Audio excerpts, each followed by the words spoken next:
অনেক হয়েছে আর নয়, এবার ভারতকে এক বিন্দুও ছাড় দিতে রাজি নয় বাংলাদেশ।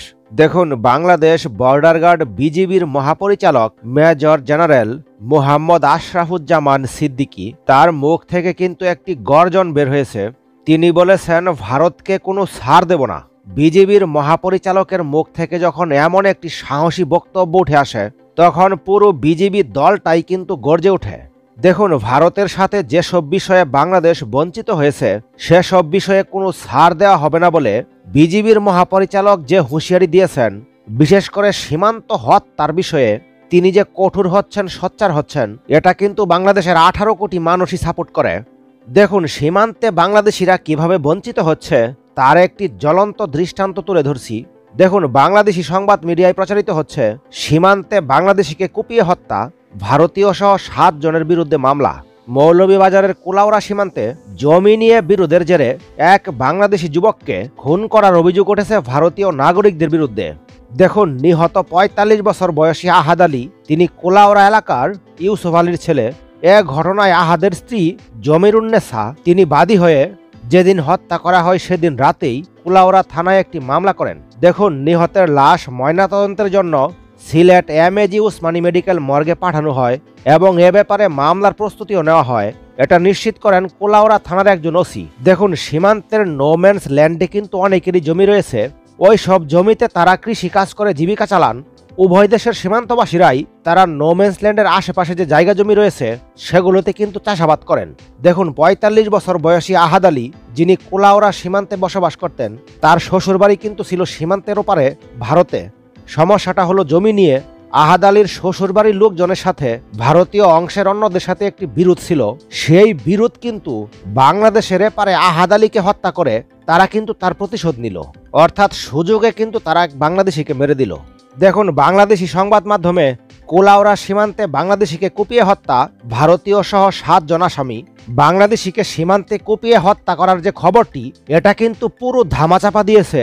সত্য খবরকে মিথ্যা বানিয়েছে ভারতীয় সংবাদ মাধ্যমগুলো।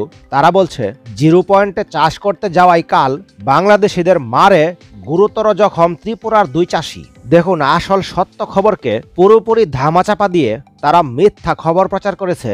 তারা তাদের খবরে বলছে, রীতিমতো ধারালো অস্ত্র দিয়ে কুপিয়ে 2 ভারতীয়কে রক্তাক্ত করেছে। তারা তাদের খবরে প্রচার করেছে, ফের ত্রিপুরার কৈলাস শহরে ভারত বাংলাদেশ সীমান্তের তীব্র উত্তেজনা। অভিযোগ, বাংলাদেশি নাগরিকরা অবৈধভাবে 0 পয়েন্টে এসে ভারতীয় নাগরিকদের বেধড়ক মারধর করেছে। তাদের খবরে এমনটাই বলা হচ্ছে, ভারতীয় নাগরিকদের নাকি বাংলাদেশিরা মারধর করেছে। একজন বাংলাদেশিকে যে তারা মেরে ফেললো, এই খবরটি কিন্তু এখানে নেই। তারা তাদের মতো করে তাদের পক্ষ নিয়ে খবর প্রচার করেছে।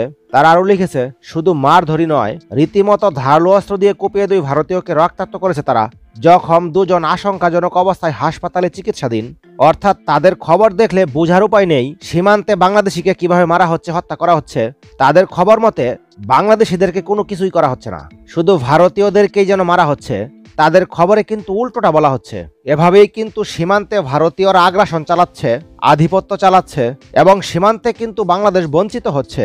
আর এই কারণেই কিন্তু বিজিবির মহাপরিচালক আশরাফুজ্জামান সিদ্দিকী বলেন, ভারতের সাথে যে বিষয়গুলো নিয়ে আমরা মনে করছি যে আমরা বঞ্চিত হয়েছি, সে বিষয়গুলোতে আমরা কোনো ছাড় দেব না।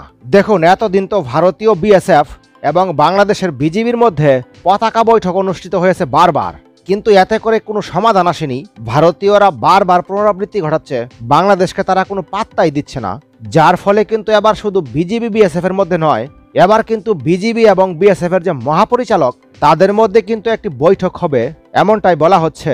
আগামী মাসে ভারতের রাজধানী নয়াদিল্লিতে বর্ডার গার্ড বাংলাদেশ বিজিবি ও ভারতীয় সীমান্তরক্ষী বাহিনী বিএসএফ এর মহাপরিচালক পর্যায়ে সীমান্ত সম্মেলন হবে। যেহেতু বিজিবি মহাপরিচালকের মধ্যে বৈঠক, সুতরাং এখানে বোঝা যাচ্ছে এটি হবে লাস্ট ওয়ার্নিং। তারপরে কিন্তু আর বাংলাদেশ ছেড়ে কথা বলবে না। দেখুন, ভারতের সাথে অসম চুক্তি নিয়ে আলোচনা হবে, স্বরাষ্ট্র উপদেষ্টা বলেছেন। আপনারা হয়তো অনেকেই জানেন, স্বরাষ্ট্র মন্ত্রণালয়ের অধীনে বিজিবি পরিচালিত হয়। স্বরাষ্ট্র উপদেষ্টা লেফটেন্যান্ট জেনারেল অবসর মোহাম্মদ জাহাঙ্গীর আলম চৌধুরী, তিনি বলেছেন, আওয়ামী লীগ সরকারের আমলে ভারতের সাথে হওয়া সব ধরনের অসম চুক্তি, সেগুলো নিয়ে আলোচনা হবে। সীমান্তবর্তী এলাকায় ভারতীয়রা অনেক সময় মাদক তৈরি করে, সেখানে তারা ফ্যান্সি রিল তৈরি করে আমাদের দেশে ঢুকিয়ে দেয়। তারা ফ্যান্সি রিলগুলো ওষুধ হিসেবে বানাচ্ছে, আসলে এটা মাদক হিসেবে বানানো হয়। দেখুন, স্বরাষ্ট্র উপদেষ্টা কিন্তু আরো বলেন, সীমান্তের 150 গজের মধ্যে কেউ কাজ করতে গেলে 2 পক্ষের অনুমতি নিতে হয়। এগুলো এক পক্ষে করার নিয়ম নাই, যদিও তারা এভাবেই করতে চায়। দেখুন, গত 17-18 বছরে ভারতীয় বিএসএফরা বাংলাদেশের সীমান্তে তাদের আধিপত্য এতটাই বেশি চালিয়েছে যে তাদের মধ্যে একটি অভ্যাস তৈরি হয়েছে। এখন তারা তাদের যে পূর্ণ ধারা, পূর্ণ নিয়ম, তারা কিন্তু সেটাই বলবৎ রাখতে চাচ্ছে। তারা ভুলেই গিয়েছে এখন আর আগের বাংলাদেশ নেই। দেখুন, স্বরাষ্ট্র উপদেষ্টা জাহাঙ্গীর আলম চৌধুরী বলেন, বিএসএফ বা ভারতীয় নাগরিক, ভারতীয় দুষ্কৃতিকারী তাদের কর্তৃক সীমান্ত হত্যা, সীমান্তে নিরস্ত্র বাংলাদেশি নাগরিকদের উপর গুলি চালানো বা কাউকে আহত করা বন্ধ করার বিষয়ে আলোচনা হবে। দেখুন, সীমান্তে যখন ভারত বাংলাদেশের মধ্যে উত্তেজনা চরমে, তখন ভারত থেকে এলো আরো 5 টন ডাল। দেখুন, ব্রাহ্মণবাড়িয়ার আখাউড়া স্থলবন্দর দিয়ে ভারত থেকে আরো 5 টন ডাল আমদানি করা হয়েছে। প্রতি কেজিতে আমদানি খরচ পড়েছে 109 টাকা। 29 জানুয়ারি বুধবার বিকেলে ভারতীয় একটি ট্রাকে করে এসব ডাল বাংলাদেশে প্রবেশ করে, পরে বন্দর এলাকায় নামিয়ে রাখা হয়। এর আগে সোমবার 27 জানুয়ারি প্রথমবারের মতো 5 টন ডাল আমদানি করা হয়। রমজানকে সামনে রেখে ডাল আমদানি করা হচ্ছে বলে জানিয়েছেন সংশ্লিষ্টরা। বাজারে ভালো দর পাওয়া গেলে ও চাহিদা থাকলে নিয়মিত ডাল আমদানির আশা করা হচ্ছে। এছাড়া অন্যান্য পণ্যও আনার চিন্তা করছেন ব্যবসায়ীরা। দেখুন, এর আগে 6 জানুয়ারি ভারত থেকে 5 টন জিরা আসে, যা চলতি অর্থবছরে প্রথমবারের মতো আমদানির ঘটনা। ঢাকার আমদানিকারক প্রতিষ্ঠান এশিয়া ট্রেড ইন্টারন্যাশনাল টন প্রতি $900 এসব ডাল আমদানি করেছে। এই ডালগুলো কিন্তু ভারতের ত্রিপুরার একটি স্থানীয় বাজার থেকে আমদানি করা হয়েছে। ত্রিপুরা এবং বাংলাদেশ সীমান্তে কিন্তু যখন সংঘর্ষ চলছে, এই সময় কিন্তু ভারত থেকে ডালও আসলো। দেখুন, ভারতের সঙ্গে বাংলাদেশের অর্থনৈতিক সম্পর্ক থাকতেই পারে, এটা উভয় দেশের জন্যই লাভজনক, কিন্তু তার সুযোগ নিয়ে দাদাগিরি কিংবা আধিপত্য বিস্তার কিংবা খোঁটা দেওয়া, এই জিনিসগুলো যদি ভারত করতে চায়, তাহলে ভারতকে বয়কট করে পাকিস্তান, চীন সকল দেশ থেকে ডাল আনা উচিত। দেখুন, আজকে ভারত থেকে 5 টন ডাল আসলো, কালকেই দেখবেন ভারতীয়রা বলছে বাংলাদেশকে ডাল না দিলে বাংলাদেশ না খেয়ে মরবে। ভারত থেকে অর্থের বিনিময়ে ক্রয় করেও বাংলাদেশকে এই সকল কথা শুনতে হয়। যার কারণেই কিন্তু ভারত বিদ্বেষ, বাংলাদেশের প্রত্যেকটি নাগরিকের ক্ষেত্রে এই ভারত বিদ্বেষ তৈরি হচ্ছে। কারণ তারা এই কথাগুলো, কারণ ভারতীয়দের মূর্খের মতো সকল কথা কোনো বাংলাদেশি স্বাভাবিকভাবে মেনে নিতে পারছে না, কোনো বাংলাদেশিদেরই সহ্য হচ্ছে না, তাদের গা জ্বলে যাচ্ছে। প্রয়োজনে তারা না খেয়ে থাকবে, তারপরেও ভারতীয় ডাল, ভারতীয় কোনো পণ্য তারা খেতে চাইবে না। সচেতন অনেক বাংলাদেশি আছেন যারা ইতিমধ্যে কিন্তু ভারতীয় সকল পণ্য নিজ দায়িত্বে কিন্তু বয়কট করেছেন। ভারতীয় পণ্য সামনে দেখলেও, কম দামে পেলেও তারা কিন্তু ভারতীয় পণ্য ছুঁয়েও দেখছেন না। এটা কিন্তু ভবিষ্যতে আস্তে আস্তে বাড়ছে।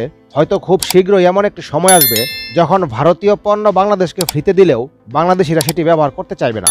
আর সীমান্ত নিয়ে ভারতকে আর কোনো ছাড় দেব না, বিজিবির মহাপরিচালকের এই সাহসী বক্তব্য সত্যি প্রশংসার দাবিদার। এ ব্যাপারে আপনাদের মতামত কমেন্টের মাধ্যমে জানিয়ে রাখুন। পরবর্তী নতুন ভিডিও সবার আগে পেতে একটি লাইক দিয়ে চ্যানেলটি সাবস্ক্রাইব করে রাখুন।